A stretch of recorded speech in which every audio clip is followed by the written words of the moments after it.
on the mid 40s na position ahodo we see wetimi I occupy ukwa identity ben na ya na wode call dayim say we ye hwan. First of all, no minda wase for the opportunity. Na minda otiefo ne wahwefo nyina anso ase.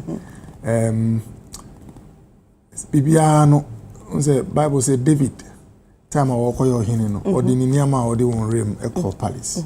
Ti o mo ana wahwe niama no na wakae bia ofri. Me free humble background. Sena David kan no me busian for no ye ni won sa wo tishi ho. But me mama ni papa nyina free tishi. Na because school of field engineers or barracks no mo. And anyame adomi ko presec. Na me ko medical school tech. Na me ko abrochi kakra ko suane ama na ma down. Na ni nyina mu no eye dwumaden ahobrase eni nyamesuro. Nyamesuro a interest say bi oye bofo na perfect. But nyamesuro interest say onim say bibia wo nyamensem obo homode a ono so be den obepia. Nti in all positions am holding no. Nipa na no hia me first. Me sure say office be ma me no. Omo am de ye adwuma no be feel say they are appreciated. Omo ye nipa obo o ma wo. And a GD so omumu and almost every place I make on Nyame we are able to make sure say any ama nipa ni so is because me the respect ma omo am the ejuma na me mfa ne say me nim bibia me yesho so bia mfa na adwen bra na together no we can make progress enti oko health insurance say me am nka ma me ho but Nyame adom nyama we bring both in terms of fiscal infrastructure and work say wo Kolebu na me board chairman at the time me ko Kolebu as board chairman no nkofo be frame say o papa o say on renew political career na aye president Kufuor o person na me see then I say oh no by bia wo ko no professor skra ko ho a enche na asemaba na wo 35 kra onya that time I was 35 36 years but no meaning say Dr. Martin Luther King o kan bibi o see obia timi ye leader because obia timi som o share leadership say okosoma unsuro go o fie na osum obia eso be na omu som no che say koye ma mi pacho mi das na wa ya ba so we mu ami nti som de eso nim na mi ko Kolebu no mi kan de hye Nyankopon nyam say the most difficult adia na ma Kolebu aye gidigidi no nyame maami nyansa ma me di Kolebu for yejuma ma yesisa aye then I said before me call Kolebu no if I'm show book e wo ho my friend with the mother in the monster book no chere say monster na Kolebu o mo hu no abataye a mba saa odo na abataye no e wo no mu ba o siesie ni ama na saa de no be dedi na Kolebu no na problem ba ko mo won say all do hu Kolebu saa no ipenyufo hwe Kolebu so nyina enye Kolebu mpenyufo na elected one and I select one a University of Ghana vice chancellor in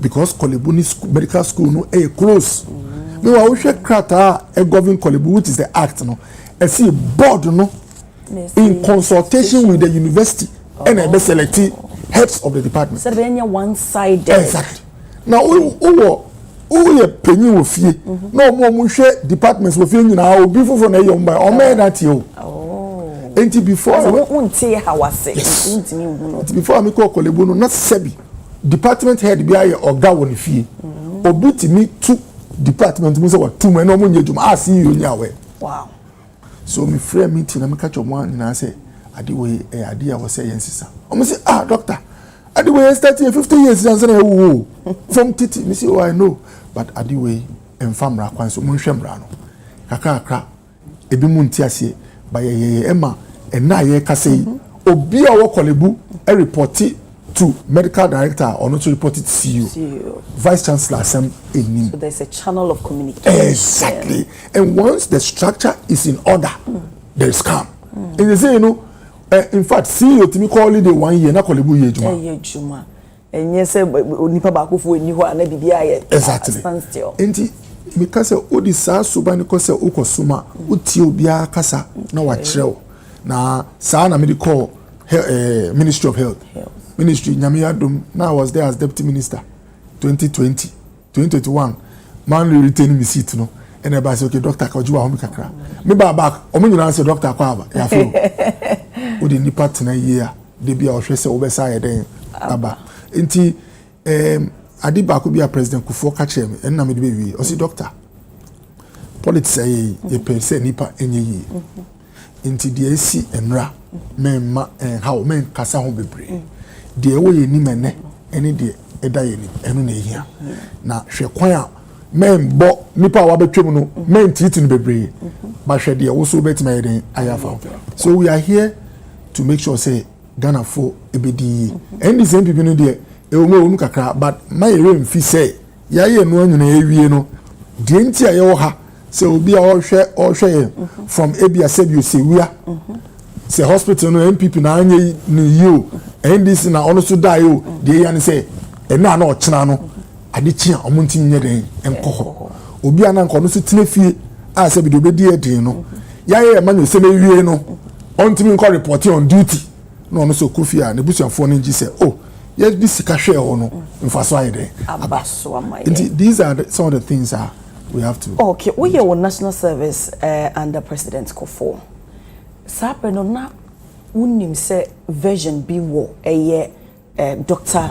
Bernard Koboy ho anka eka wonko anka mba eye public space da ana hu ne se eye esa na ewiase na tie ade bi wo ho no ma wo free mu a enyeyi nti eye de na baba be pia bonti se bibi sa ba ya eye de ade version be na na wo ho a epie oh de be kan ni se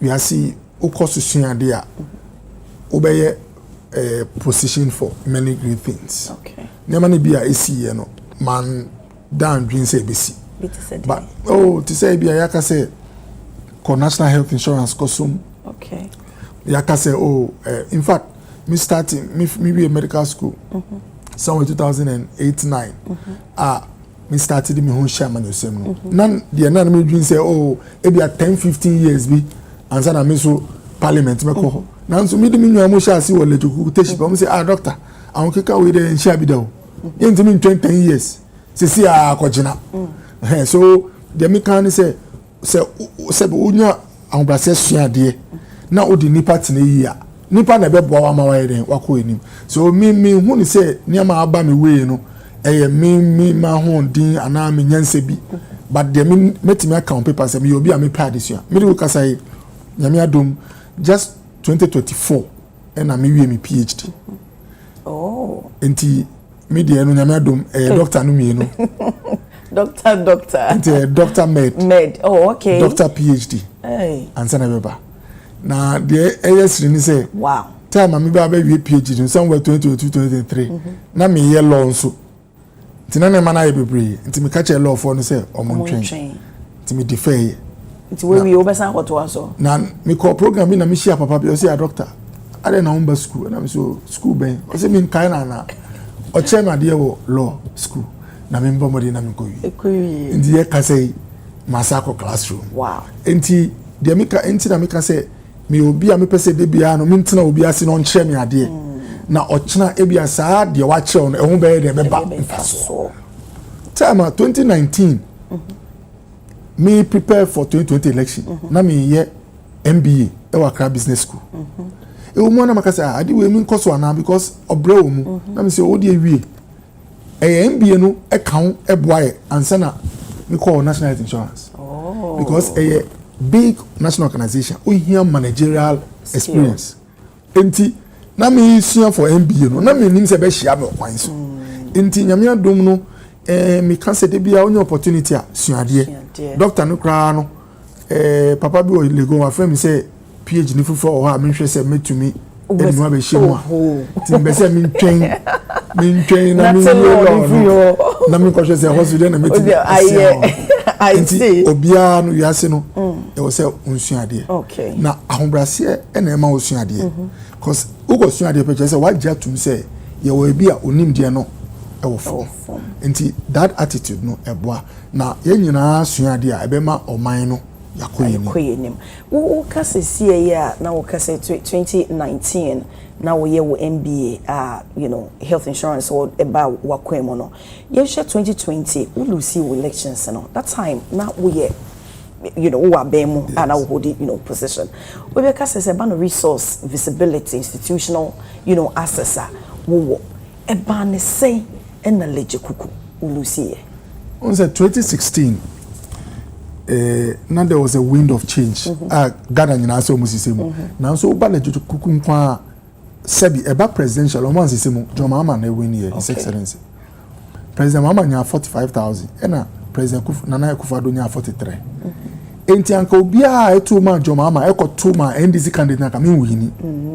But mimi nya 45,000 and ono nya 43 na skirt and blouse. Enti nyame adom no na ejuma me ye na ma appeal esu sebi chain even me party brand because the presidential candidate enya and HL party na won di wo constituency.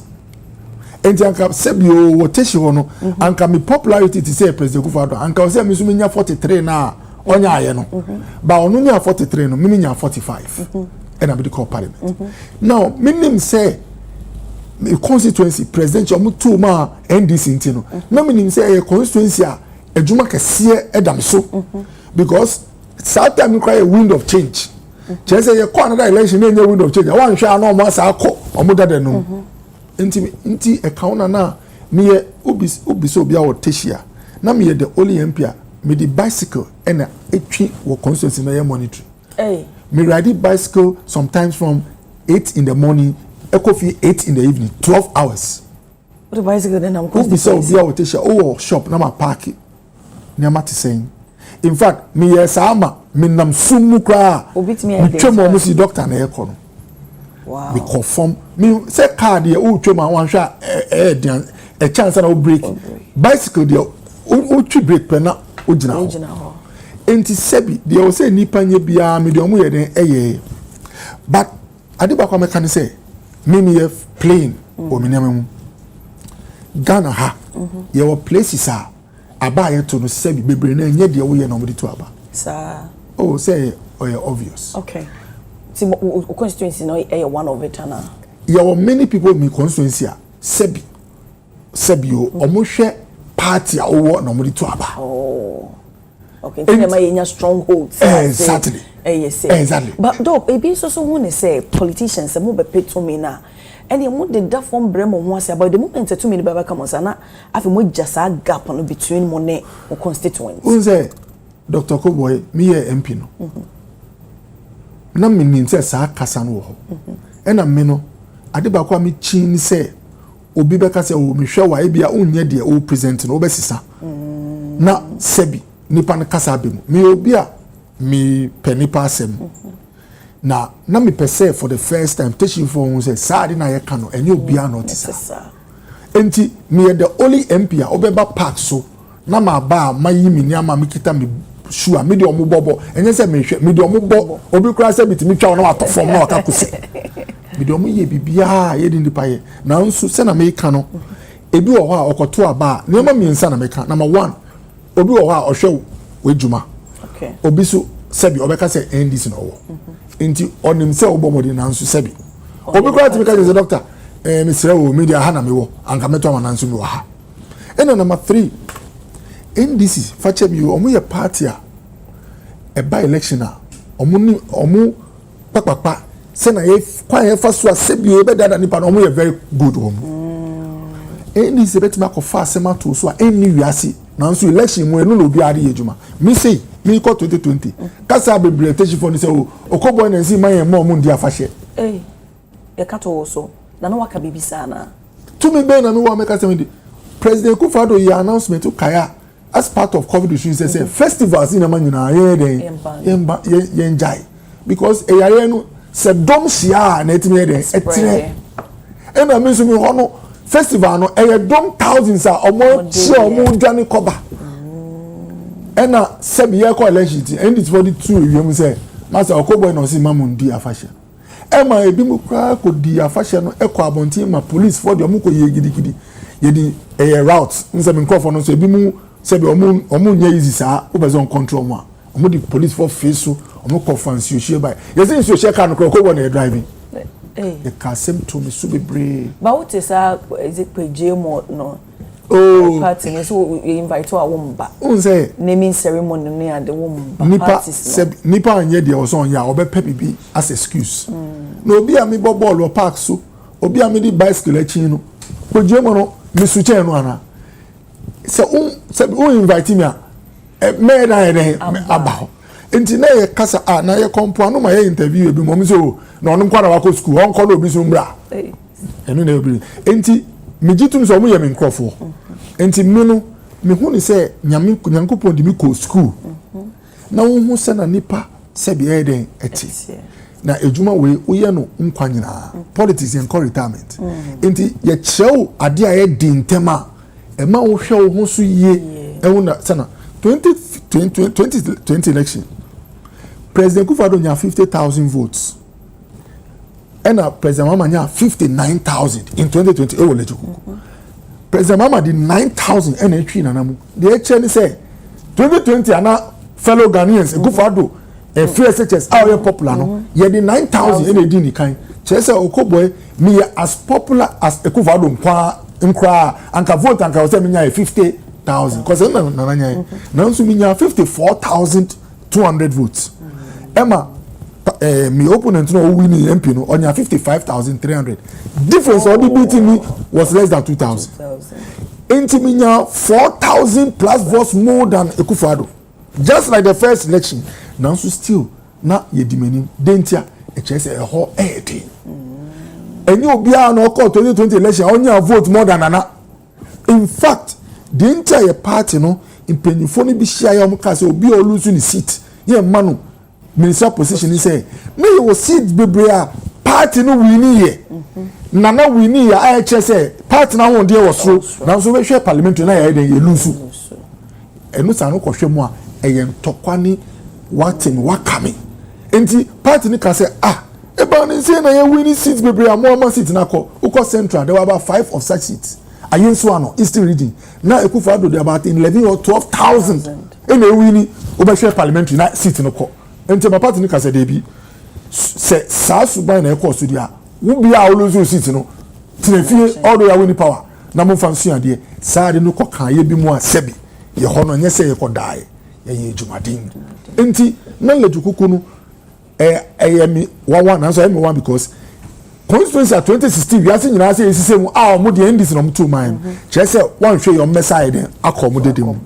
na nka me simi nkobiom e na obi ka say doctor one nkobiom dia 2024 hina biom na yakwakofa ama wagina because me hwe de me year 2020 a omanto and am say well ebusuan bi ya ye kwa ako a e wo so obi nkogina e na 2020 nso me de message call here 2020 nso o hwa results no na 2020 de won say na sebi na inkofo bofu ye kakra enti president Omanya about 63,000 Dr. Mahmoud Bamanya about 30,000 33 or so thousand difference no was about 30,000 votes say from the word go so party the onya na edi mawa o dey 30,000 or so but nyamia because of minanti do sana mi dom ti minya 42,000 votes Emma candidate nya about 51 so minya over 10,000 votes plus more than until there were 10,000 people omu two ma ndis omu se omu fama ndis omu ni mo Okoboy who's the nipa tena here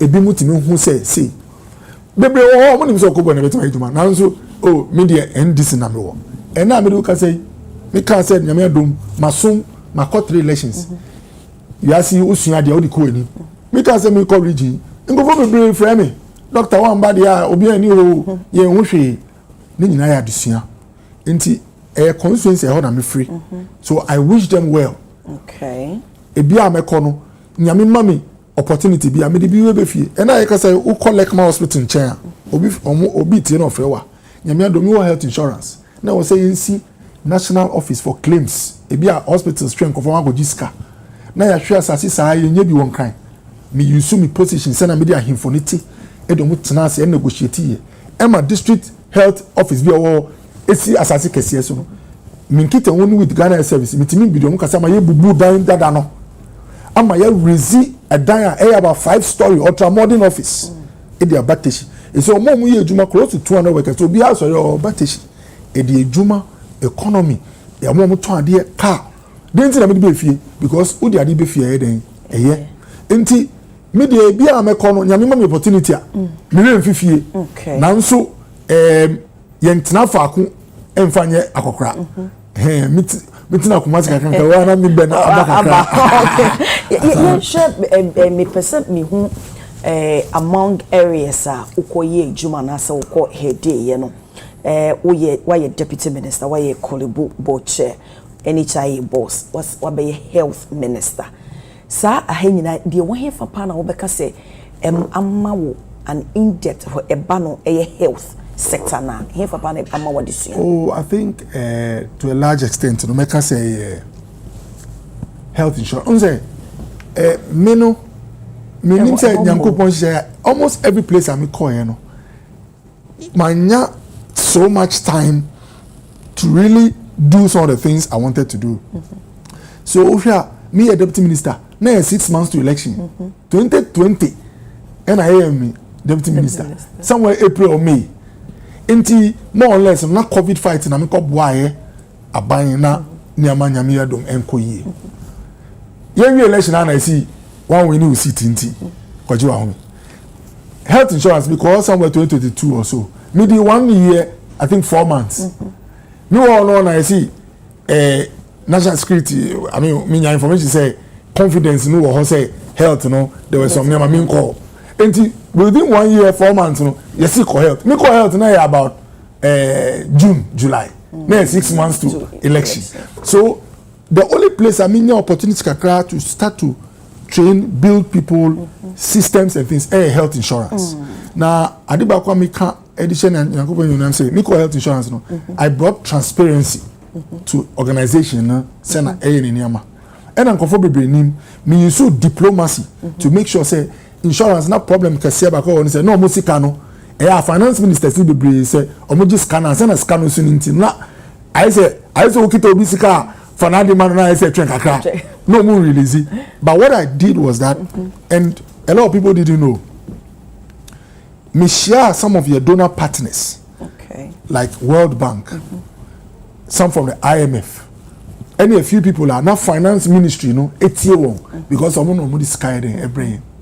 And I'm catching them say, Adibakwe high power health insurance, and they say GSC kana, a brand sana ye say eka. Na me pesa omo embua na yemfa sika ye release by insurance, no, any one of the conditions for releasing money to the government of Ghana.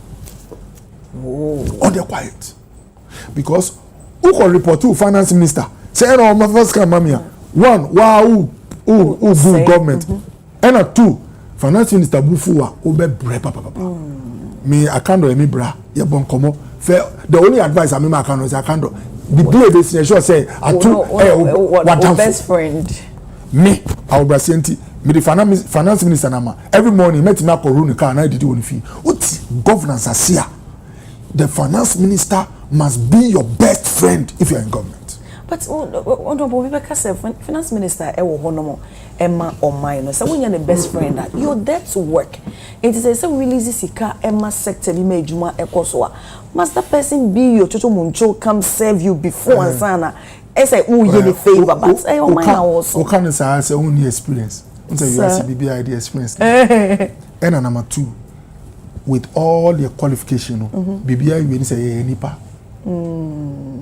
Finance minister on your machine. Nipa bia se debia no pa o show we so. Na debia na pa before ba show no ba me so hu ti sen. So me hu ye.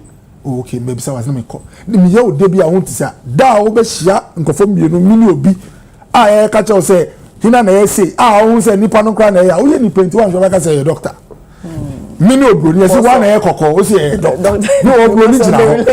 yeah, so over time, and it's not only in Ghana, it's across the world. Now, yet two for them, you might be one in Nikrataso.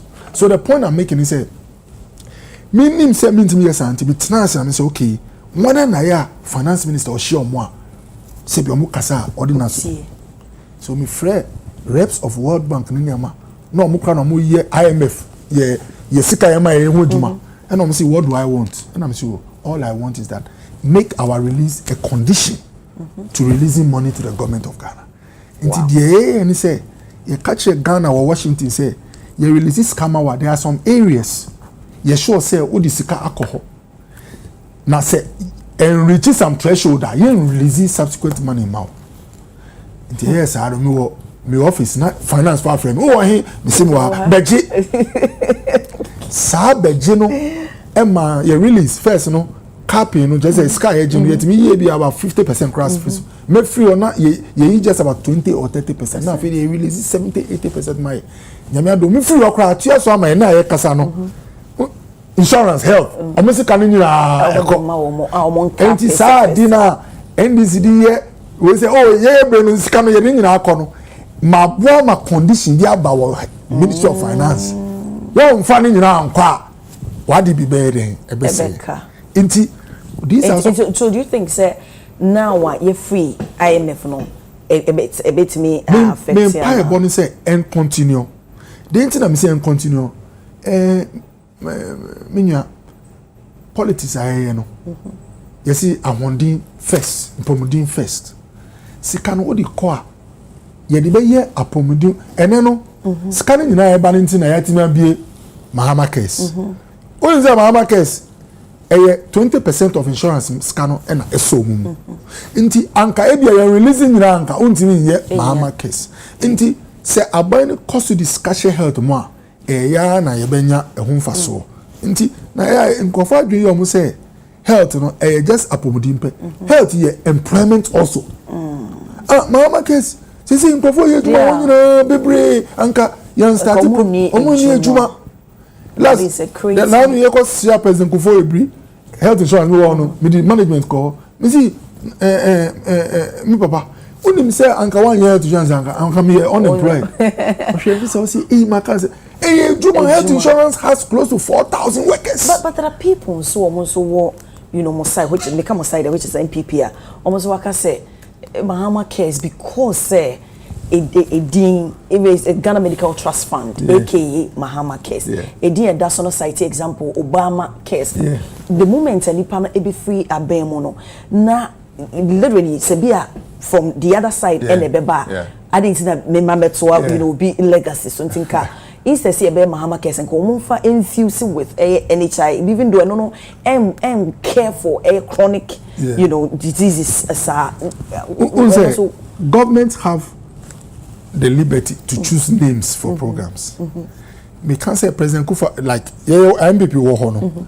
Now health insurance your conditions we are won't take care of. They say childhood cancer so kaya. Your time na dey share insurance more. You dey share so because sikano enyi a otimi hwe yare fufuro. Anka yebetimi so enyi no fi akoti fufuro aka say to dey be Akufo-Addo case. Na anka no say discuss cause o mo hwe yare a eye enko te say kukom yare permanent say mama case hwe non communicable. But un say why aban no or liberty or wetin say o me ko to din fufuro. But my children say all the what do fufuro no scan free insurance scheme. And was out to me into no call parliament e koye mra na kai say parliament ma no Ghana Medical Trust Fund mama case ni de ye di ye di kai o say or the kai o say on the by no ndidi mu kakra me say ndidi mu a politics no on praise na dachi no but who said they walking me boss we say Ghana Medical Trust Fund aka Mahama case but so we no so nim say Ghana Medical Trust Fund so say bio politics no perception matters most who go down the streets only say you call abontina me say oh one and the Ghana Medical Trust Fund ba me bisan go for 10 na be ka say no so ye den but say go for na me say only say Mahama case ba oh say Mahama case so the minimum say dachi say aban sisa Ghana Medical Trust Fund aban bi ene be ye fi ho will continue because ejuma na ye no eboa o man now so unkanti Mahama case there's a Ghana Medical Trust Fund exactly okay I see now yen share aban eba ye na ukan ye even kwan a wo fa so strategy a you see ya a man if you release sika e de mamo e wo you know health insurance be say because any capping into no no boy pharmacies na mo de omoka you know hospitals ahodo abanyi ba ye wababe we you know capping no do you think say eno no ababe boama anka ma breso no anka man capping anka ebe ko enimu asene semo kape on say mama can say Dr. Bampo papa na owo insurance or ya minua penyin excellent guy about health administration na sometimes you know politics no ma ye ni free the work krata so na ye dede kakra okay time Dr. Koboy time MPP aban ba power 2016 let's say January 2017 now health insurance almost decay sometimes up to 12 months some of the hospitals almost 1 year amuntu ya ka and conform di omo papers I da ba say ka time a doctor me be free health insurance me free all 6 months before you free power da costa me new doctor da costa be take you time me be free hono now almost all hospitals unse because of health insurance na here juma nse obi yare a ohwe na nsa na odi ne krata abreye obe hwe na obe ye no hu krata de abreye se o ma hwe Dr. Koboy no malaria me can 100 cedi normally hospitals no krata me do 1 month ansa na sa krata no ebedu ye ho yesu ebedi 1 month bi di ahwehwe mu and na health insurance kwa here juma nse 3 months gap bi ho a ohwe obi let's say in the month of January ya tua untema onim say be February, March, April. Because you need 3 months to do the paperwork. Tell my doctor, never free insurance. Now, almost all health facilities only say 3 months in free more. Now, virtually in the Obiaka. Just say me free hono, me free let's say June. Hospitals are near payment to let's say March. Yes, to March. Just say 3 months na that's no. They allowed 3 months to do paperwork. Okay. Now, payments are about on schedule, didn't you?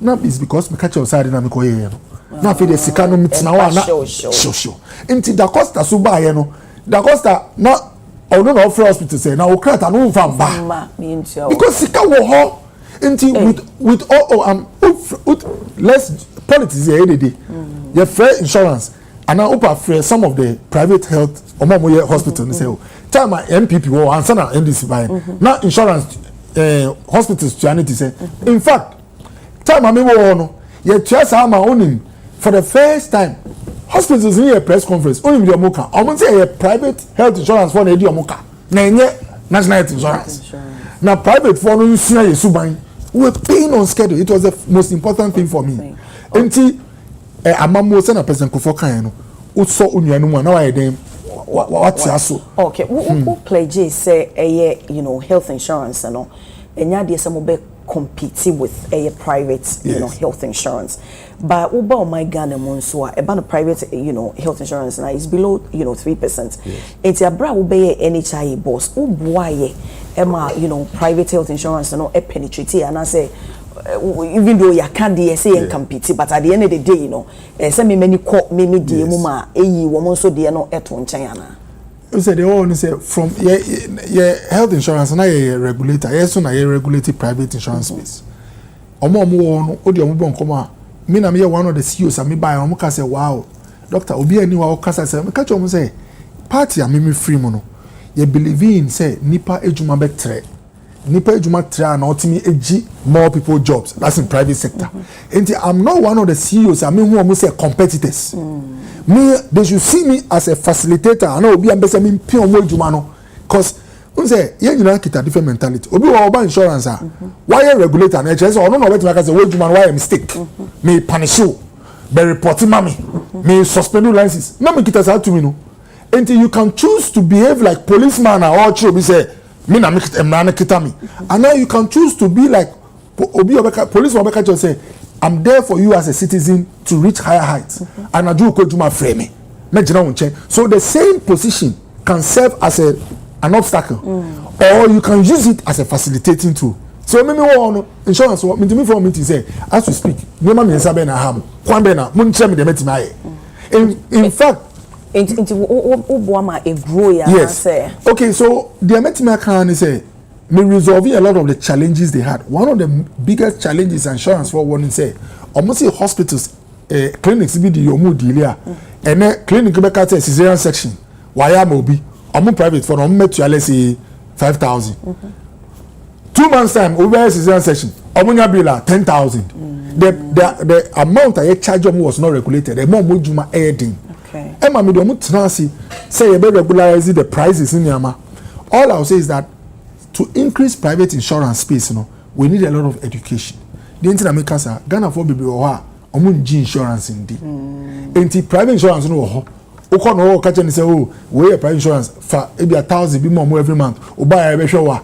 Ni ban yari last year intino and o made sika na me come on we so a big problem not only with health with other in fact car the only reason I Ghana for insurance car is say police shall not say insurance anyway and yes anchor cars no we insurance almost so munya problem insurance for you delay with the payment yes so insurance penetration there nyamia don a big change over time I for education and yensu no I was saying pe kwan bi so na insurance access claims access no enye demystified kakra omunya asem omukoji claims na anu ye we kakra obi ka chem say doctor na me your health insurance bi me buy ye no omu metua no say o metua half no me say half but say doctor na omu tia one then me go insurance no so we need a lot of education and as we speak I'm being frank the reason why insurance fund be they are okay with their 3% and say some particular part of society and companies let's say banks insure almost staff with some of them and the insurance company no so Ecobank no or share bill and no crash any staff now it's an exactly so you will expand my main for way interest and free NHI dear we inherited 16.7 million active NHIS members would set a target amount who set 20 million by end of 2023 but we reached 17.7 million it didn't see and 20 million reach 20 oh say health insurance usha we added over 1 million to the figure and route to 20 usually a better say obe ma figure e was so na untwi wa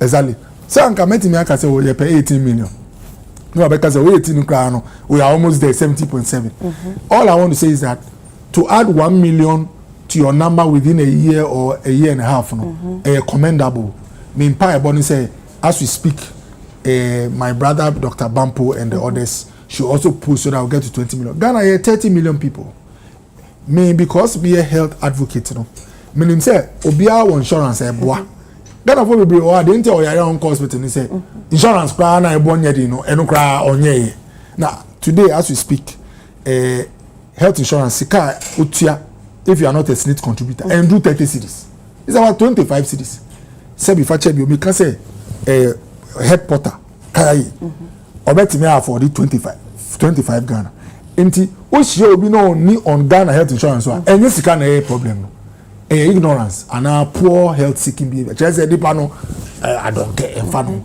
so I was saying pe kwan bi so na yema obi a wo Ghana ha no onwo health insurance enye insurance for pay juma obi a juma media na me da chi nya me bua na me nya position bi a me influence no so che health minister me advice penyin no say Ghana ha own insurance and what's a ultimate cry there are some things you should not be able to access electricity cry what's a ultimate talk abuche sa no moye na own insurance wakoto electricity odi so fund ofie no wo so na ho a shia wan na be hwe so outside that's what they do me can say me call me master's program in Germany me call first class first no na me just obi be say me school fees na cause I'm into school fees no me one obi am be say me first time I ever me health insurance way na me say am for we school fees no here health insurance every lecture about class come and show your health insurance teacher dem be so be say am say omo krom no say bibi too na you say insurance nipa obenya asem ye de why employer so we a student we employer the institution nto mo mpe problem nti your man obi a odidi ni bisa say insurance we answer na waje o ni bi obey bi ama that's what we have to do in this country and nothing na confirm be nya accident no you do do hospital obi am person be sure mo because Ghana o pia bontia o shen confirm 10 e be 3-4 pen na insurance and asem ye ni say na o di no hospital wo go na hospital wo na obeboka you make say deposit ska answer na ya hwe okay enti we appreciate say even though want me meet target about once I will add on a plus now yen hwe siwu a any afari. Yes. Wo share bo. Me di wo gina ho ama wa ban nyina say August 2024 dear. Now much jumedi as January 2025 both hospital ni nyina dear na ye news so. 2026 we share cath doctors are one more pressure about one more so recently and more cancel more call strike. Ni nyina gina say gapa a woman and kasa 2 hospitals bit me absorb. They said they be pressure na bit me a few almost so. Now Dr. Kobo ubejia to mu say you made a promise to me and for failure. On say matter was on say government is a continuum. Now Seriani afare no omo a part of about let me see 1 2 3 4 5 omo a part of 6 hospital projects. I started here discussion started President Kufuor time, but time I signed Krata saying Shasino was 2014.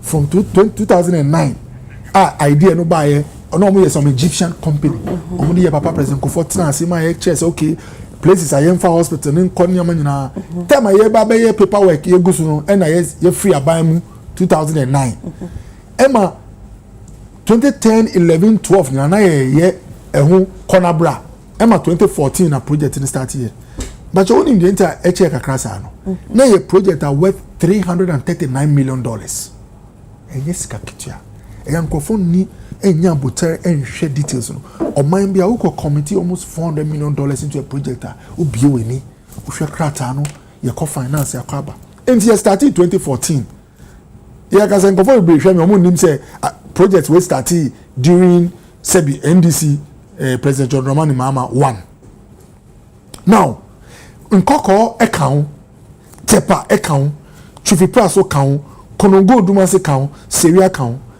misrao ye kasa eye we hospitals are in this aban start here o me be so mo madwe o mo say o ye ba ye de bibia in this ye fire sanka we hospitals are ye started 2014 nkoko ye 2021 and I hand you over man nkoko for now onim say aye juma is in operation obi won free from koko the way Eurojet project tepa 2021 I dey na tepa mine obi tie from tepa obi free waka kire onim ye tepa no tepa phone him say President Mama time na ye start here into omo di asida no man now so ye be wi enso no asida me bi ye den e kan ye in fact me kan we on authority say tepa county ene nya omo MP no ye MPP ni former Nazmo hospital na mo completely yes contributing to the victory. Yes, because election na 24 na e demand but hospital no e ma te perform say mo bo modin ade am beto ye mo so mo ni mo ahon dia iden ahyem enti Konongo 2022 na ewie Konongo district there no eno so one of the ones I started President Mahama time point na me ye ni say obi sha ase na obi hwe a osu asida no bi eden e count na me sister contractor baako on all 6 hospitals out of 6 no ye wie 4 and you 2 and anseme den e wo ho unsa one come say a obi be free say wo die now Syria so no time I ba power 2017 now I hear about 50% of Syria patoti 50% okay yesu ye di ahon di shemu kakra ye ba be free or civil works 2024 ye free no 97% Chelsea hospital na den edu Dr. Koboy me the 6 months of Ministry of Health. One of the hospitals are me the year me target Syria. Doctor, Syria hini me no tell am be utina no e ba ni say through Syria hospital. He is one of the most progressive chiefs Amesia. Or the ukasa or chen MC on him contractor no date or ba ye ejuma na bi edru niam mo hia. Me kan we obi team from Syria. Me can call for me pa Dr. Napocho me di Napo ye meeting as energy minister. Emma ye transformer electricity station. Because me baba be ba ho no mo. Yes. Because now war energy for the cabinet. Yes. And then one of the things I'm raising ye be say delay in power we say. Yes. So because once I war no nti I didn't tell you more resolve. Me ba ministry no. Me can say sebio because me buy no dey owo before me buy na bia wan ye adwuma bia. But point am ye ni say Macho say time I buy na 50%. Un say asem wan chiema. Obi be free say bia e be to no ho na ye dey free enti sa na e 50%. Just say adwuma na ye fa. Ya pian sa go do 97. 97 the chance we draw no na onim dey see here na ye nema miensa my sister ena na ema sewia okoboy ba 6 months no na ye ntimi nkom nema miensa number 1 say no mo see ye here transformer for only the hospital ye ntimi you see the normal electricity o sewia man ntimi ko napo ko sere no say napo misreo napo was very progressive napo free ECG in a meeting with me for VRE and my instruction say they should send transformers and my sister me do say obi we say you be catch answer na if you buy mo you see power station no man say we are number 1 e wo obi afro be catch you you see what say we are a hospital in me ko mu ko your inspection e say they want do grid co power station e was say we are me do kasai min chantro ofra yes what's mo you do 97 and the civil works just a dyno machines me ko mu ma me say we are me do ohini no call every room eco machines ye di rubber akata ho enti me throw niam miensa amaya nipa kom 1 power station before e be wie no na more or less no say wo aban mu wo ye na mreso ko na ye wie power station second one omo kwan eba ho ye pe I think one of the contractors for Kumasi ema o man na kwan no ye kama eba hospital no the third one contractor no sebi road no for the hospital okay o see ye di ni kabi some $6 million Afarisi what delays caused by inherited ICU economy where Nawane chairman Emma Parliament Select Committee on Health Dr. Market Nawane and the worker and which sikasem and so ebe musasi wo financial constraints kan sikasem na ye bi ba me bubu na ye easy okay we share hospital kase bi wo o cost home from Koforidua Eastern Region Hospital na you started see hospital ultramodern for Eastern Region na a loan na EDC time Ghana call debt exchange program no more e ba ni say sika debt loans are service na ye stop here na ye patch us o year reorganization mai e ma project bia na wo the loan e si no e kan project no enti Eastern dey no e kan no se we dey no enye because enye classically like that cause start a check enti na the AC here say project check more than maybe I was saying in 3 years but from 2014 to 2024 no na say almost 10 years esa obe hu no na sika I was saying ma contractor no loan I dey man almost ni na den akọ 6 million we o kan obe wa kọhwe no ejuma bi I was on here biom because I dey na den ache and some of the cost exactly now you see my dear yendi ehunu kwari as of mine 6 project I 340 million. When Ghana, my mean kind is because I started to from Mahama up to Nana. Maybe we say Afari. Yes, Afari. Yes. Okay. Yes. Now ya what ya 300 and almost 30 million. Aka $6 million. Unim bibi doctor me the finance ministry here meetings. We invested $312 million. Yes, it's a lot of money. The Akano. Imagine the amount that has gone in any Aka 6 million. Me the finance ministry meeting. Problem I me face here no, I can't do FACB. Me do ni kwero. Me will have to show how we can finish these hospitals. Okay. I'm not interested in the blame. Problem I me face here ni say, uko finance for her. Na uka chomu say e kabi owa. Unse normally atu already the budget o. Already in the budget no. Obewo contingency ska contingency say ade bia na ni krata to na so ehia.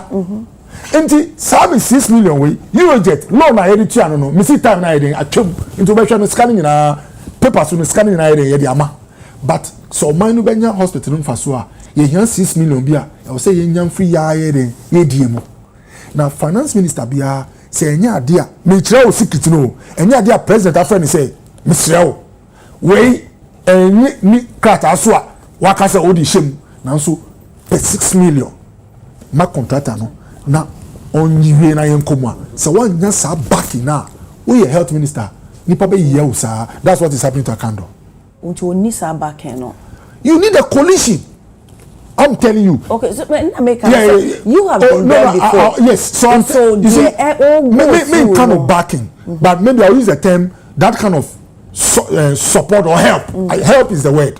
Why am I saying help is the word? What's in a finance health ministry? Who do you say who share certificates and pack contract and ejuma? Who do you say hospital no person running? Why already saw the new membership by only 6 million? Who generate fiscal help? To what for finance minister say Mr.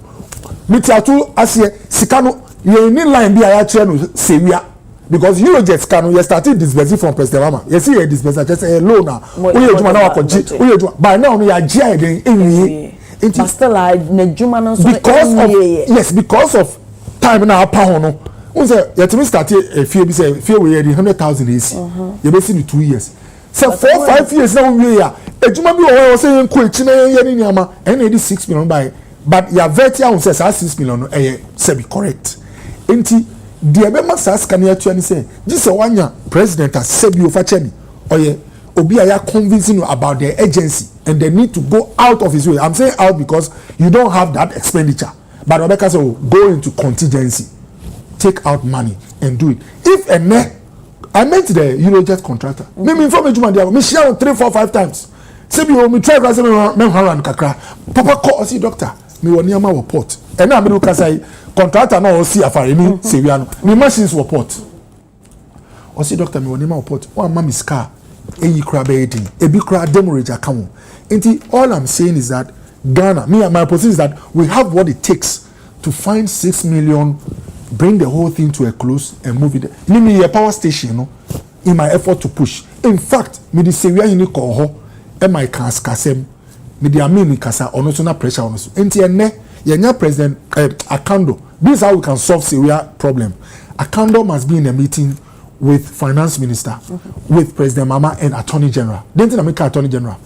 Contractor no sometimes never be okano who anu ye. And apart from 6 million no, muye we sumami. E bi ni krata aso. But omonya dey enso emma. Oh, say or contractor. Let me make say demorrage achi the machine bi. Enti no so say we. But we be krata aso no na eni so sa. Once who say contractor can na Ghana so can be pe we hear Attorney General in the meeting na ya ka chense papa wan ko ya de na suban we wan hwa ye de be call arbitration and mediation and so there are few issues to be but issues no so compared to ejuma eden akoso and so it can be done na ade ba ko ameka say politicians yensu ade kakra unse ye ba 2017 ye my pressure kakra ansa na ye be University of Ghana Medical Center na ejuma kakra wo aka o say here but sometimes obo na politician na adwene say o ade we anipa we agidin sa no me sa ma ho de kra ko shem na yeyi a echi no de ebe kan say hwe ejuma kama ye look as they glowing about the past remember practical example Ufa Lekma Hospital hospital in chain me see insurance bank here wo me starting e money bebre starting to am wusi but new CEO no buy and o catch a contractor and say my busy me ba anka dan here wi now me wanna contract CEO no or me senior school into mo me bon come and o send message dan no o see your building very nice some guys say master it's our building because if you had not paid anka it will be a white elephant sometimes obia na dream to say sana bampo ya de no obi o ba o be say me can say sana account o ye but sometimes kwa be nya account e be other people in the government I can't bet make say you like say na also ye di say we here Akufo do crack commission yi only 5 million 6 million ko shema obi ani obebo udi but let's forget about that and ne say we start ye juma opompo e be bo president Mamadin because ono breso e na de na edeba I'll put this word MPP who score on health we didn't get 100% you can say 70 sa 30 na ya nya no say we are operationalize be count until we are buying now we are the opportunity we missed you would have captured it so this government should see things like Syria as opportunities that we missed that they can take advantage of me na me ko be Kumewu hospital na no President Mama na start here na NMS hospital challenges ba won say na we challenges aba ho na da ye commission hospital no e ka kan na me nka say me nsu mu nka sa de no baby goosebumps I was saying I'm telling you the chief Kumewu chief anopei nana unkwaso okache Akufo say nana me ye odeni na otra no nana tra o say me na me ohini first o ye president me ba ho and I make catch say Kumewu onwa mama na start here na so me nja to form I'm saying this on record Kumewu for be free akache Osinana matete wo sa ene wo so waba ye bie na na nkwanso na me ye odeni if obi shasi na wodi wa ho di hyemu a nipa no re feel well e be so can say 8 years said the waka no that time president Mahama one na womo shasi even wo my even backstory the shasi ya and within that 8 years no honorable montimi e ma mienu na meka unse uka 8 years a fa che me obi wo nim say na ade no wo 50 and I had about 50 and 97 but 50 dear maybe obi dey go 50 50 now anything America say we had our missed opportunities missed opportunities say ade anka e bia obetimi aye better than you did but don't forget Ghana for sebi omunye kwasiafo vote aye vote ye out no eno ka ho obi udemeba obi wo ha ohun say why free SHS ampa ohun say bia obi elekma road ma ampa na so bia office ewia o sure say na won so say we are identity na wo che won sa okay me yi we fi ho sad na ya na indicate for air point to your wrongs no the best way citizens actually say one bomb and our problem is through their word votes. So we are a group we have already been punished more or less for some of the opportunities we missed.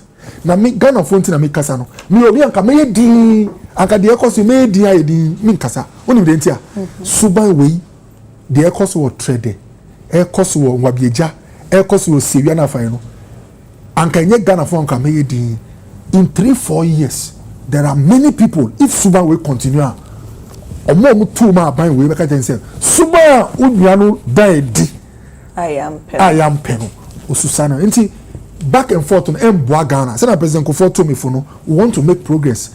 Yeah, I up to 97. Kakra, me Okobo, me go a power station. Oh, me nyanka. I would have operationalized. I'll give you one example before I forget. Laura, I'm moving in another form.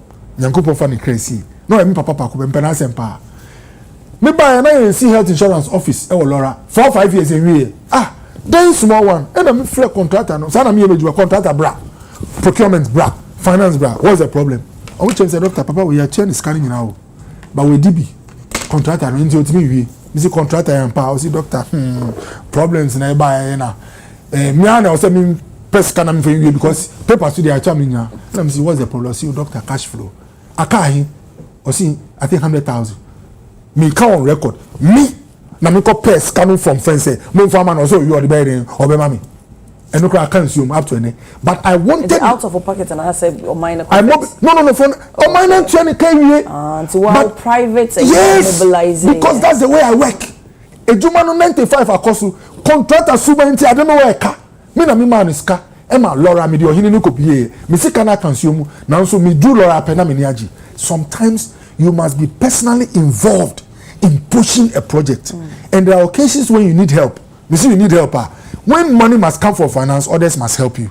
And that's why mimi nyaya yenyina be ka bomu say ebia aka no once the claim is genuine, let's find the money and operationalize the place. Okay, I dey we be ye enkomo a ya na especially oman for reps omo aban mu ene mo so mo side bo say wo share omo ka mo invest 2024 mo make huge investment 312 million in agenda 111. Yes. Na ejuma cost of 96 out of 104 hospitals na mo ye mo kan e can say oh e bi ohonoma 97 percent completion bi ohonoma 60%. Hospitals do say na on records mo be ka say mo free aben mu no mutimi complete ya nurses and doctors e wo mo yeduma na none of them and mutimi eba unse politics sometimes your map kasa no doors na akoy say dey ye nye hwe NDC MP nyaaye but yes ema Ghana for who politicians won faso. Enti me efutu am do man say ma politics on ember from kakra na yen stay to the facts. Who said those times otimi show be no say ekufado there oba in hospital back up on see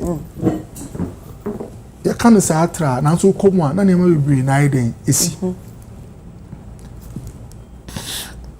there were some 12 hospitals. In fact, 10 polyclinics are VAMED, Ostati year. Ostati was the year, I think Ostati in 2016. 2016, President Mama first time, no, VAMED. You're completing almost all. You're part of Agenda 111. No, Agenda 111. Agenda 111. Okay, now, who say, you're quite a big casem. Now we go ejuma wa yin na onfi politics na enu ye di per vote e ba se o person bo Ghana fo a e wo se onimbre na onye ejumaden me kirem Akufo-Addo or investing almost $350 million. It's not small money in not so yeah about 106 projects. Obi say, oh doctor, I didn't want to choose 2030 B. Exactly. Obi cancer. Yes. You focus on that, complete it. Now start it all pretty. Madam, Obi cancer on carbon. But Dr. Koboy, I'm catching for say, now me free consult you, now me about politics. Masuya nema bebre. Any krataso, this is you are a practitioner. Practitioner says, oh, and you be behind here obvious. Only the enterprise mama here to AC 260 market no. Why didn't he build 30 for start? I'm waiting. You know why? Project will hold now behind here. Only 2 tables super. Also, see district hospitals. Why your assessment? Say 100 districts in Ghana. Sorry, there were about 88. OD regional hospitals in Makawan and about 100. In Gofo be name Agenda 111. Not 7 regional hospitals account. The 6 ones and I think Western Night the Baku count. My dear. Why your assessment actually say 80 districts ain't need proper district hospital? Now, imagine what happens when you're a president. Now we say, okay, 80 no me starting in our prekwa. If you scan pressure about me, so inti starting 20. Out of 20, no man choose lejukuku, my jumpy crawl, my jumpy tema, but my choose are down any boom, and I'm a jumpy pram, and I'm a choose Cape Coast North, but my jumpy south. You know what happens? Mr. Practical problem na onyane say obetimi anya situation where ahimfoni nyama etimi sorry tia say abawe no yede no wasem there otusu sewia so onya district hospital ena waja man from enti omo ka say Adekye Akufo-Addo anye kakra abana anye kakra no mesremo. I'll be frank, is the practical pressure that comes with why are you leaving me out? Why this district and not me? Start all of us the same. Now there are small risks involved with that. Small risks, I say, one share pressure by then, also. But the end of the with all the pressure, no, nyamia dome, number of hospitals are ocean structure. Me see structure now, up almost roofing level. All the machines in were about 60 or so. 60 about 25 were above 80%. Above 80%, in 6 months they can all become hospitals. Oh dear. Me can me had some press conference about a year ago, and I can say, because I buy when finishing all the 100 hospitals and now, Nipano is not being fair to President Mama. Because me, I'm a reasonable person. But the can say 20 now across the 80% now within 3 to 6 months. And that's my Daniel Hospital. Me so take the opportunity that we missed and let those communities feel your presence. Say through Omanya Hospital, my dear. $345 million in Akufo-Addo sinking the projects. Ghana for contractors. So I know most of them. When I say most of them, at the ministry, I have the list. Omo workers. Okay. No more ya bay juma. Until as at the time, I don't move for a bay no more dear. The other can say maybe do 80%, maybe do 70, 60%. But a be a new home, they are not 100%. I started operating. Unse, my catcher say sa kasano kasa yedi gu ejuma ni na ofi. I know where it's coming. They don't talk about all the ones aka na nyamia dom na amewi. Unse obia yejuma for 4 years. Was see hospitals be say the only way you want to judge the person is say dey na nipa kom onim say odi wa won di kakra kom a nipa be kom a it's not being fair. Ebi American say 3 trade we will be and I think some other one and yedi machines never shame. Obi a opesa onye mischief no you be can say also see 100 Echeni 3. Meanwhile, behind me, Kasano, you have 20 hospitals. And please, one community has a population of, let's say, a district average has a population of, let's say, 50,000. If one is 50 on the average, it means that when you multiply 50 by 20, that's 1 million. There are 1 million people in this country. And in 6 months, they'll go like, wow, yanya abain. Men can't be behind this crowd. Yanya Ghana abain ehun faso. Why don't we take this opportunity? Na Kasano for almost 2 years look, I'll repeat. The opportunities we missed. If this government behaves in a funny way, they will also miss the opportunity. Now, just before I forget, something just crossed my mind. Very, very important. Yes, I listened to an NDC communicator. I think one of your sister stations. Or can be being a who dientia ebimu or more drag your feet towards Ajanawa. Or say, Ajanawa one. Yeah, they are my MPP contractors. Yeah, don't go to your mo. No, Monya Scafon your party.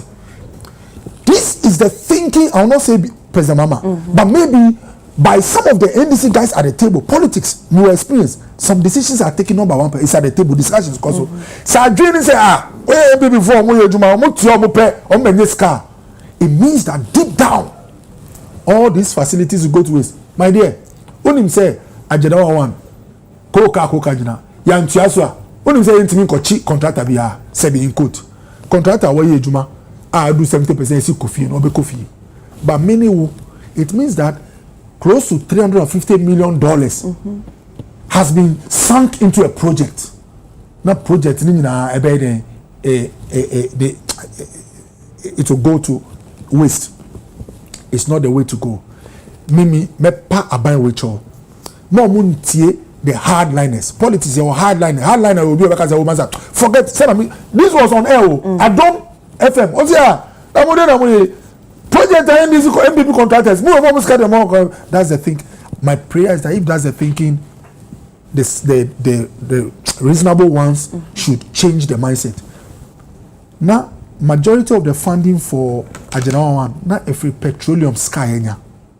About we buy no, almost all that sikano or they are called big push. Me can't say a big push at the bunny, but it's just to tell you that the reason why the project has stalled is not because we don't have money, but it's about reprioritization of this government. Okay. Now I'll beg the government say. So the government's not prioritizing big push over. Yes. So big push. I think it's over.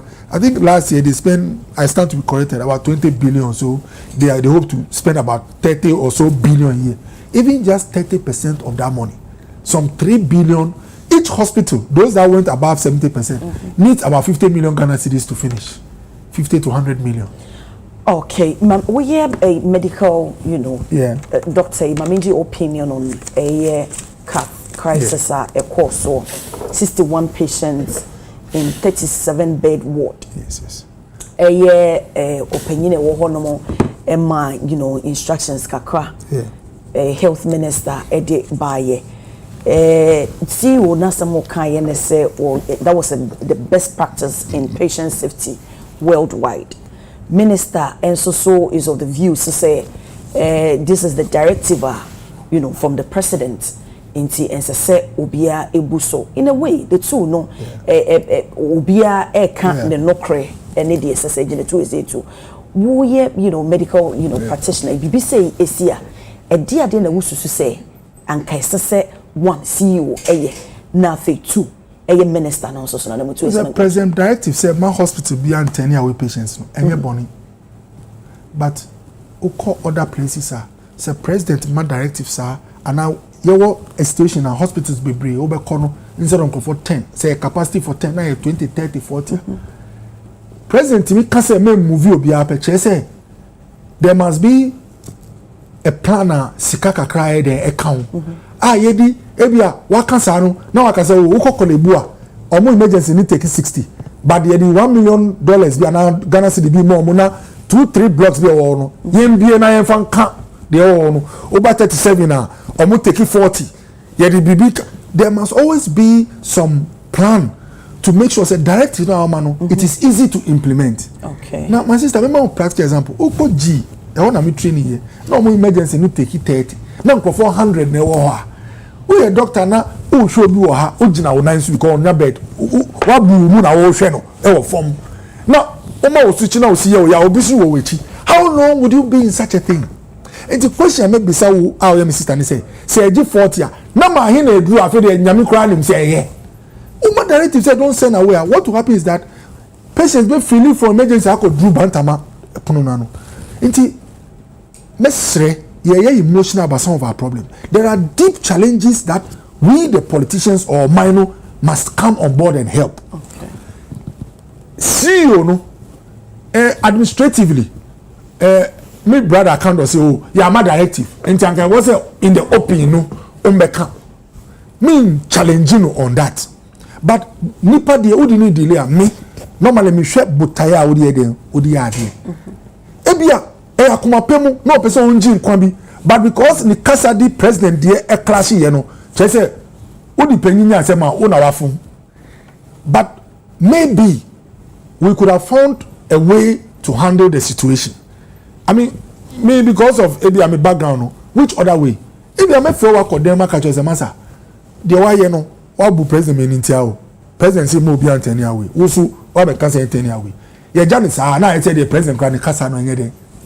No wait. Until me catch all the mayor. Maybe I will even call. Or mom call strike say we could have called all of them in our meeting. Now, me to grandma say anything. President at say also more be a ma. Or no so all your man penny say my casa. Now compromise is okay. Metro letter say this official president name into your mouth serious warning. You have further training in communication so that you know how to communicate. A Pierre will say, hey, Papa no say or the president will clash you. Your man warning so by in addition to one can say man training on communication because about medical practice in their way excellent. But on your PR but say communication e go but mama juma no so and communicate. No, you don't get. You see, as for what happened. Okay, well, so also work under the instruction. Exactly. You see, as for what happened here, in terms of patient management, you know, the CEO ni here, no, or here to boy. Anything I'm saying, me do be delay. Me show about time. You know, your world, best practice. Oh, say, now me juma ochebi. Say as they be see ochebi. Now me emergency here full. Now me share say for the next 10 hours. We met me assure me na 10 hours each no. Met me frɛ ambulance for no say. Munya case bi munko we mami your friend say any maybe you call mami. And you say me person be sure mo ba wo be hia me oche bi wo be unsa ampa nkofo 50 edame. So but pano medical practitioners are I don't know say a misconception but people are of the view say to be a health minister you need to be a medical practitioner. And yes, sana so be free outside. Eba be head mono move frustrate nipa no a. We medical practitioner no krebi wo mo. Unse minim doctors be brave we have mo no mo person medical health. It's because ye cry ye no. Ye be musum person ye medical health ministry because who ba. You na one person medical health. Me I don't mind a bit medical. It's because me attitude is different. Me maka say the first nipa me prioritize you make me nipa. Okay. Enti me no bi obese ni me ye ebusuan first and na ma start ejuma no. But say mo ji mo am ho ni tum. O we dey ye ni dia. O say me nim say me bra candle he is doing his best. Society bia sebi o fa chem I say omo adisua ni omo nim die wo enim no. O di omo deal you have to be tactful. That's the word. Okay. Look, they say you catch yourself or leader for Ghana Lawyers Association.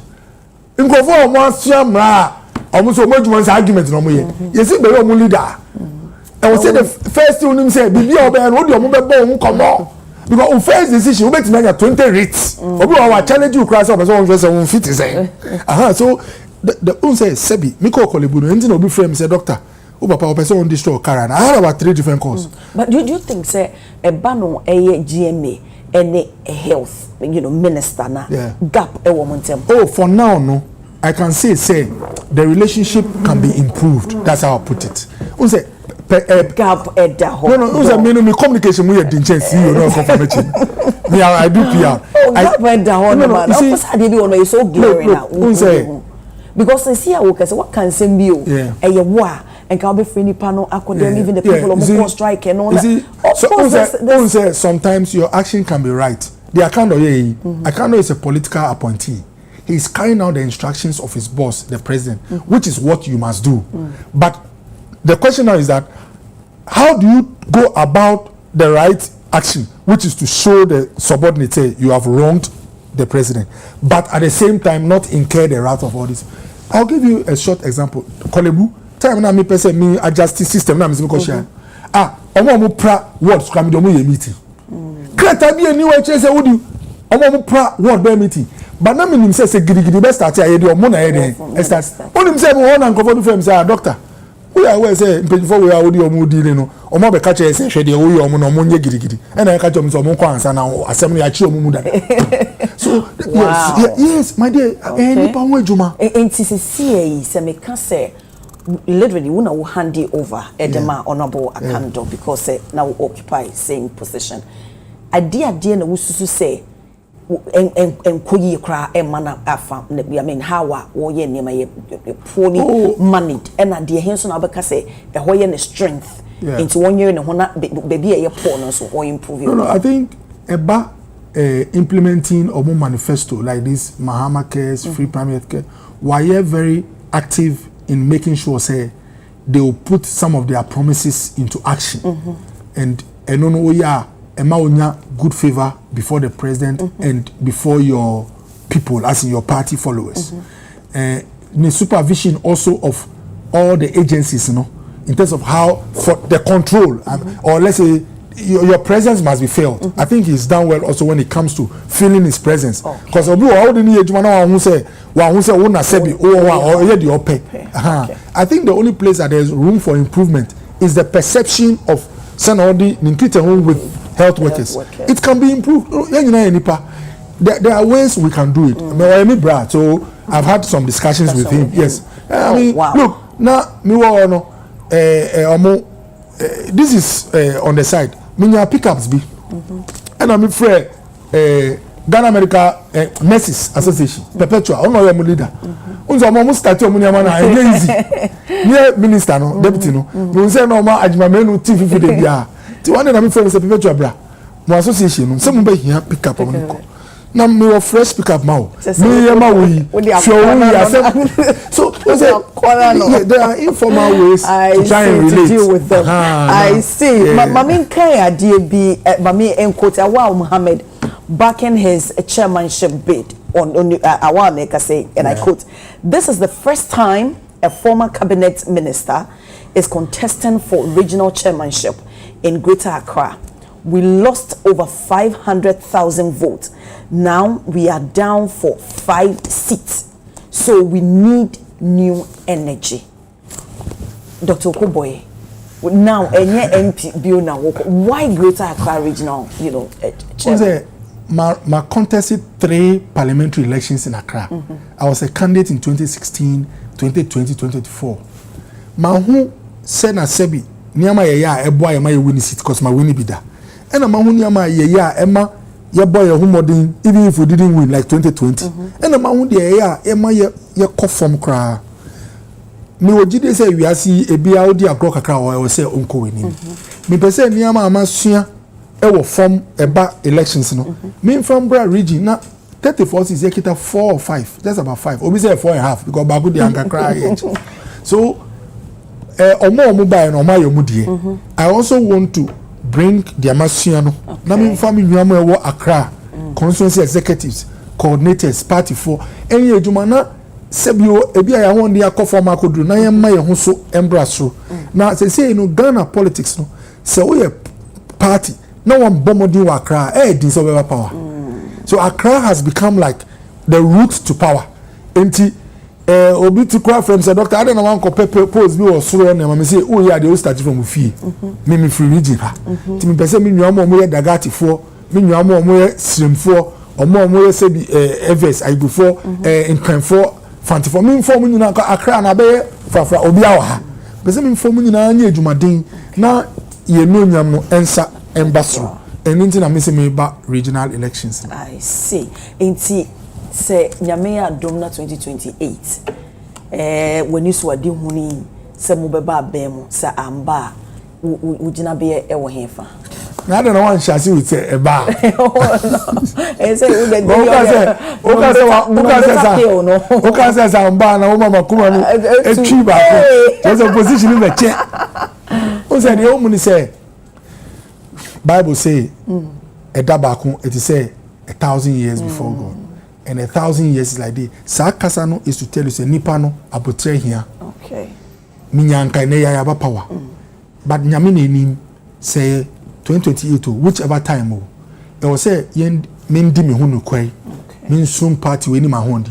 Na da nyame beka say mun sam bra himfie no. Ye be hwe wejuma e ma ye di. Okay. Enti eye cat CEO no. Yen reinstating and now say suspension and so engineer. Adria no kita ne nye boni. Inti e reinstate na ebeboa. Okay. In fact, me call Kumasi some few weeks ago. Me di no kotna joint bi anajo. Emma ye bon komo winam e di bibi kakra e kan. Na ye jitu mene no. Me ka see you know.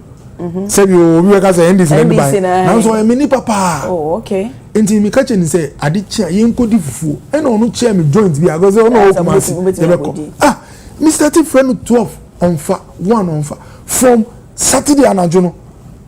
I think Sunday we may free Kumasi na meeting. There our theater from Anapano to time na our frame. Or one of the best trauma surgeons in Ghana. Oh. Onya accident. All those you they are surgeons are omo aka chen say we dey just obey. That's the kind of person or a hardworking man. Into na make say me no me hwe adwen okita. Say adwen no ye papa mfunso kakra wo hu no ye mfa nye gidigidi. Okay, one policy I will be admit say NDC yade wo ho ye den. Oh, policy NDC by policy ben. Now wait me hu ba ko bia na. Me bisa o je hu no. Me ju na bi kai na ma. Okay, ena mo so no policy amo so mu faili ya mo ntimi. I'm the one. I say bizarre. So be sure say I can say dey e bo modin pa. Now what bad you feeling here. Now we buy a feeling straight out. What your headlines no be aka say okubo ko tina UTV. O see NPP when they feeling here. But me can dey e bo modin na e dey no balance kakra. Me be dey feeling and I know so dey be ni. Oh, I think no crime can say failure. A step back when you take here now. Young communicating well and fact Ghana for and call along your action the dissolution and reorganization of the banking sector. Okay. Because you share and say didn't the go bank. Me wa obe ko no nipa o ni bank no e na o mo di sika no e ba na dey agro ama wa pe kwan bi so aye wakadre but the bank no go a o man no but we didn't carry Ghanaians along. Anka before na eba yesu no be call omo no mo share. Exactly. We didn't do well in carrying people alone, and we paid dearly for it. I think that is one policy. Okay. We didn't. And the hardest decision you took as a health minister? Was there any hard decision? The hardest decision was to hand over and go into opposition. I see. Me no sorry so. Yeah. Say ubetimi isenka beba say ubetimi go back to 2020 and ka dia pa na ka ubeye no so different ama omanfo mo legikuko. 2020 no. Oh. One say going back in life and what that much. Wow. All I was saying is say my picky experience politics pe and ultimately catch up say family from so check only more akuma say onion from so is that's what I say and that's what I want to bring to support my other parliamentary candidates say this is a grower obi butimi fu a onion hwe now instead of obi say then am I what catch up say o fa che me and that is what I would say there are a lot of people are me who say no mudi won sem ntokwa conflict kakakra e kauna party na nkasa over time ya hondin eba form uko hwe mu a in fact baby o afa no mo frame doctor ye nnuanu mu ma de atwam no ntwam me wana no omode wo ko a de din udwu a onti ase ba ma best chance say nipa odi nipa de ile a sa nya ma no etime eden esi and that's why they say no they say the bed and say obenya say you can't get to me say why am I me bro no o si my body cry mean bisa cry say dem say o fa chemi na me cry me yefun so and then you move forward and this say the nyame aduma greater cry yes na me fa of it in tsunami ndawase na me sre me nyama mu nkran nyina nkranfo se eve obia say Dr. Koboy sena minua awal mamindaransi oboame with the campaign say doctor me kan say obia anye na djuma yie de me kan say ye de ahoden fufuro ba ye de ahobrase fufuro ba ye de inimdie fufuro ba na ye nyina ye djumaden a sena na no na president Mahama Tinubu a ohwe TV ai na odi NDC fo abai saa na yesu impuni mpu ye hwe kakra na yesu abai djuma kakra wa abai dog ye be da se na the production team am it akose fa ho ba ha de me say mo na nyinti ye ka che me say mpanyifo na e ba ha ntina ka me twem di chama na ka de bia ma be sra we ye panyinti me so moving forward ma na nyinti ya wa ye da was pa awusafo ha say e na breba makwa me de impunimpu SC former deputy health minister, former NHIA CEO, former health minister, former Kolibu board chair, former MP for Lejekuku MPP Greater Accra regional chairman aspirant Dr. Bernard Okoboy and an ene chichim come ye da Dr. Asepa eti ye di dwumade ni nyina esi ha sei no doc abante your friend Kwaku on Facebook was say we super ama light be brace so na kwabena ntwi osi akon Tescom president Emma Data Link University was so watch ya wo pa and you're doing so well enti aseda enkoma the entire crew ewe chijina pa mo bo me ne mafa mo mre no kakra mo fa encheme se wonim se world cup yi mu die UTV ye twa ho fo nyini nyina e de akire ahwefo but bibia wo ye bia no do them in moderation and then me mpa ye ma wo se bia wo ko ye de problem bebre no nyame ntwe won san won kra wo mo wo bai nyame ade mo china critical issues wo when you so United Show Business so wo ha de koso am wo fidie and ha say na me de obi bia se online for am jebre e hye yi nyina mani somo Possible Beauty House and e hye me enwi kama and na me dofo bi e se de mami AGC e hye me de mu nyina asemo somfo abena chi bo ache and na me be somo wonne sabre die makro